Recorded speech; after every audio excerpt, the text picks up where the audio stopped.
Oui, bonjour, monsieur Ducot. Nous allons commencer le cours dans quelques instants. Est-ce que vous m'entendez? Est-ce que vous voyez mon écran? Vous avez un chat sur le côté en haut à droite pour pouvoir me répondre. Si c'est le cas, juste un OK serait très bien. Je rappelle le sujet du cours aujourd'hui, le money management. Est-ce que vous m'entendez? Est-ce que vous voyez mon écran? Alors, je vais envoyer un petit hello pour que vous puissiez voir le chat, peut-être pour le localiser. Maxime, est-ce que tu m'entends? Tu as un chat normalement sur le côté en haut à droite pour communiquer avec moi. Je vais partir du principe que vous m'entendez, que voilà, qu'il n'y a pas de problème. Alors, qu'est-ce que c'est que le money management? Le money management, en fait, c'est une technique de travail qui consiste à protéger son capital. D'accord? Vous êtes là, prenons un peu une comparaison en gardant toute proportion gardée, évidemment, d'une personne qui rentre dans un casino avec une somme d'argent, disons 10 000 euros dans sa poche, et qui va directement à la table de roulette et qui met tout sur le noir. Bon, s'il a de la chance, c'est sorti, il a gagné. Il rejoue, il remet tout sur le noir, et cette fois-ci, c'est le rouge qui sort. Et là, il a tout perdu.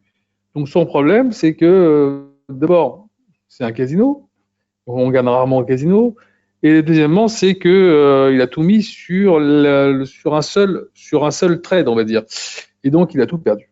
Donc en fait, ce qu'il va falloir faire, c'est d'abord de ne pas jouer au casino, et de bien raisonner avec son capital pour le protéger.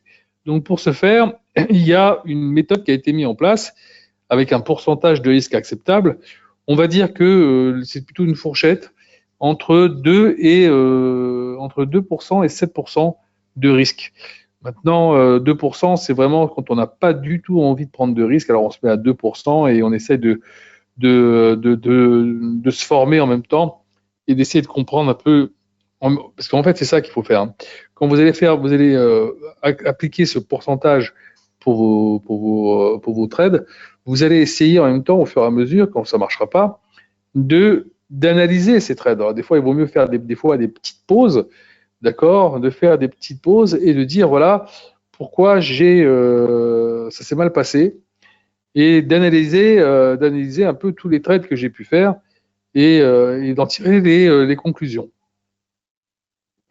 Quand vous avez fait ça, alors je répète, donc fourchette de money management, c'est entre 2% et 7%. Moi, je préconise plutôt 5% parce que je trouve que 2%, on est quand même là pour essayer de gagner de l'argent. Alors, dans un premier temps, peut-être commencer avec 2%, mais au fur et à mesure, quand même, essayer d'avoir quelque chose qui puisse vous amener quelques revenus sur vos trades. Sinon, franchement, c'est compliqué et j'en vois pas trop l'intérêt. Mais bon, restons dans le money management. Donc, une fois que vous avez défini votre pourcentage, moi je vais rester sur 5%. Là, on est sur le SPX 500, d'accord, le Standard & Poor's. Je sais que j'ai 10 000 euros sur mon compte, puisqu'on est parti de ce postulat. Et là, ici, ils nous disent un lot égale 100, ce qui veut dire qu'à chaque fois que si je prends un lot, on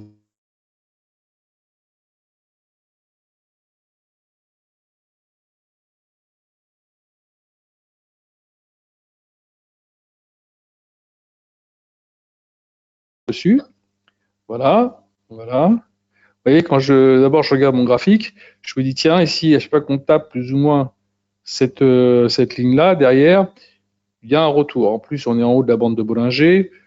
On est plutôt assez, pas trop loin en RSI de ce niveau-là ici, qu'à chaque fois qu'on a eu ces derniers temps, on est redescendu.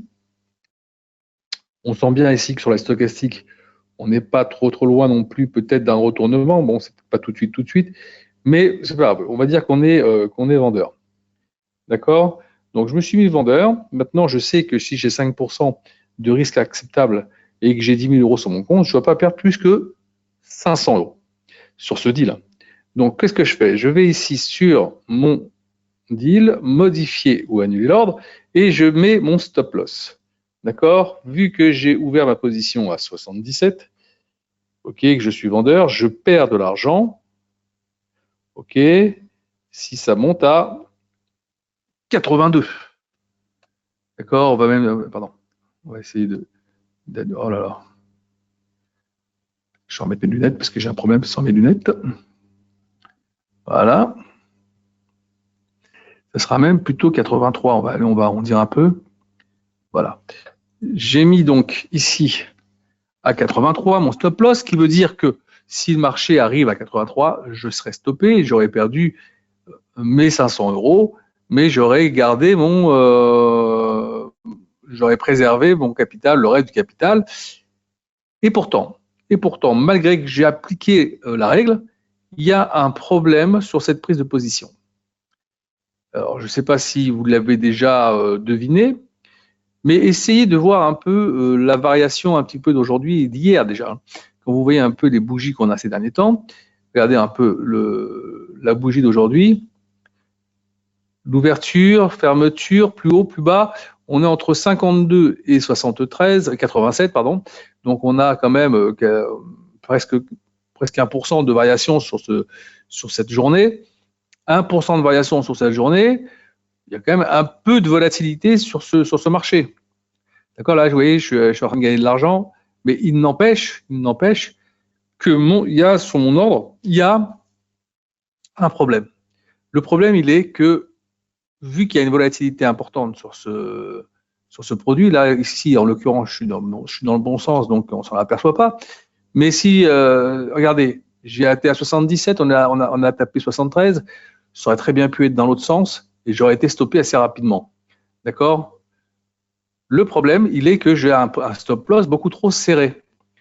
D'accord? Si j'ai un stop loss beaucoup trop serré, c'est que, d'une part, mon stop loss est trop près, donc il faut que je prenne une position plus petite en termes de volume.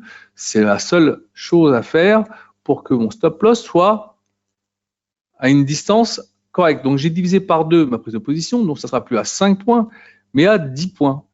D'accord? Donc je mets modifier au nez de l'ordre, j'ai ouvert 74. Donc maintenant, ici, je pourrais mettre mon stop loss à 84, sachant que j'ai ouvert à 74. D'accord? 10 points, ça reste quand même assez raisonnable. D'accord? J'ai 10 points d'écart. Je pourrais faire même mieux si j'avais envie de prendre un peu plus de sécurité. Je prendrais 0,25 et je mettrais à 20 points, ce qui pourrait me mettre à 94. Et quand je regarde aujourd'hui 94, ce serait peut-être même un peu plus intelligent puisqu'on n'a pas tapé 94, on a fait 87,5. D'accord? Donc, ça pourrait être quelque chose d'intéressant. Parce que je pourrais me dire, si je tape au-dessus des 87,5, ça veut dire qu'on va rechercher les plus hauts et que ça devient problématique. C'est-à-dire que le marché n'est pas du tout dans mon sens et que je suis en train de me tromper. Donc, peut-être, ça aurait été peut-être plus intelligent de mettre mon stop loss à 94, donc de prendre une position de 0,25. D'accord? Donc, ce qu'il faut à tout prix, c'est d'abord définir le moment où vous allez rentrer dans ce trade, regarder votre graphique, voir si il est opportun ou pas d'ouvrir cette position, ensuite de définir le volume par rapport à la volatilité et évidemment par rapport à votre capital. Mais si vous regardez un petit peu toujours garder un œil sur ce qui s'est passé sur la journée ou sur les 2 derniers jours sur le produit, on peut me dire tiens, ça bouge quand même pas mal sur le produit, ça vaut, il faut faire attention, ça peut vite m'embarquer. Donc j'essaie de trouver un point graphique qui soit intelligent. Comme je vous l'ai montré tout à l'heure, ici 87,5, si je mets mon stop loss au-dessus, c'est plutôt pas mal. D'accord? Ça voudrait dire que si je suis tapé sur le stop loss, c'est qu'on a vraiment recassé des plus hauts et que c'est peut-être possible qu'on aille encore plus haut. Alors, je vais vous montrer quelque chose maintenant qui est assez intéressant, qui peut peut-être vous aider par la suite. C'est un petit pricer. Là, on était sur l'US 500, d'accord? Alors, comme je vous l'ai dit tout à l'heure, on va regarder ça ensemble. On l'a ouvert ici à la vente à 4074. On a dit qu'on prenait à 84, 4084. Avec le 8. Je vais le remettre ici comme ça. Et on a pris 0,25. D'accord? Là, on avait pris 0,50.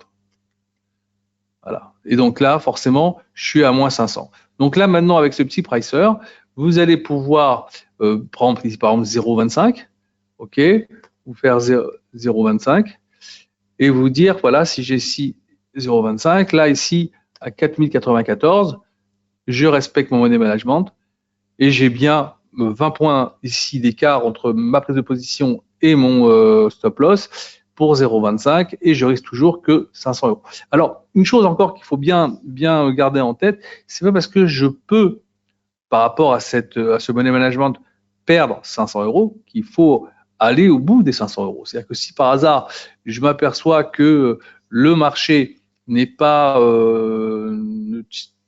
change de cap et ne va pas du tout dans la direction que j'avais préconisée, parce que peut-être j'ai loupé quelque chose, peut-être j'ai loupé une information, peut-être j'ai pas fait attention à un chiffre important qui tombait dans la foulée. Et donc je m'interroge sur ce qui se passe, je cherche, et si je trouve qu'il y a peut-être un petit souci, j'arrête mon trade, même si je perds 50 ou 100, je vais réfléchir par rapport à ce trade, est-ce qu'il est intéressant de le réouvrir ou pas. D'accord? Ça, c'est une chose qu'il faut bien tenir compte. Alors, ce que je vais faire aussi, c'est vous envoyer un petit mail là tout de suite avec mon mail à moi. Si vous avez envie, si vous avez envie d'avoir ce petit pricer, vous m'envoyez un mail et je vous l'envoie juste après.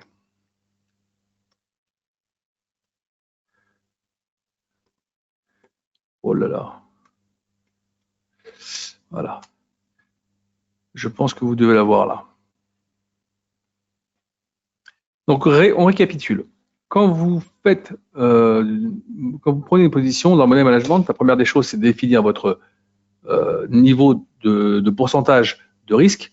Hein, je vous ai dit entre 2 et 7%. Moi, j'ai pris 5, mais voilà, c'est à vous de choisir le risque que vous voulez prendre. Ensuite, une fois que vous avez choisi, évidemment, vous choisissez un produit sur lequel vous allez travailler. Regardez tout de suite l'état de ce produit, c'est-à-dire la volatilité du produit, le graphique pour voir un peu si on est en haut d'un trend, si on est sur la RSI, comment elle se comporte, tous ces trucs. Une fois que vous avez regardé votre graphique et vous savez plus ou moins si c'est intéressant ou pas d'ouvrir une position ou à l'achat ou à la vente, ok, et que vous avez votre position, vous devez définir ensuite votre volume par rapport à tout ce qu'on a dit. Une fois que vous avez défini votre volume, vous mettez votre stop loss et vous surveillez en vous disant est-ce que j'ai pas encore fait une erreur quelque part, et si par hasard vous pensez qu'il y a une erreur, à ce moment-là vous fermez votre position et vous réfléchissez. Sinon, vous laissez, vous êtes en parfaite adéquation avec le money management et vous attendez les résultats de votre analyse. D'accord? Est-ce qu'il y a des questions par rapport à ça? Et le money management, c'est pas très compliqué, ça demande pas grand-chose. Il suffit juste en fait d'avoir quelques petits astuces. Et si vous appliquez tout ça, normalement, ça devrait plutôt bien se passer. Alors, il faut bien comprendre qu'en ce moment-là, on est en train de tirer un petit peu sur les marchés. Une petite astuce encore que je vais vous donner. Vous voyez ici, on fait une sorte de ce qu'on appelle un W. On est en train peut-être de dépasser la ligne de coût qui est ici. Ok, si on la dépasse, il y a de fortes à parier que la distance que nous avons fait ici, voilà, on la multiplie par 2, donc on va dire qu'on a déjà fait la première partie et qu'on va refaire une deuxième partie dans les jours ou les 2 semaines qui arrivent, les 15 jours qui arrivent.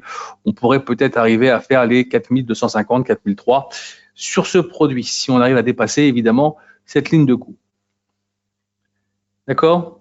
Ça, c'est un petit truc que je vous donne. Toujours quand vous avez ce genre de figure, que ce soit dans ce sens-là ou dans l'autre sens, hein, évidemment, vous devez regarder la distance qu'il y a entre ce plus haut et ce plus bas.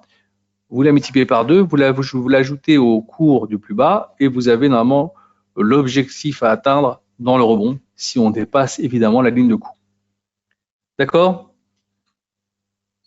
Donc tout ça maintenant, ça va jouer ici, c'est-à-dire que si on arrive à dépasser les 4090, peut-être aujourd'hui ou demain, à ce moment-là, on aura certainement une accélération assez intéressante. Pas de questions? J'ai été plutôt clair sur l'ensemble. Donc je vous attends pour les prochains webinaires. À bientôt.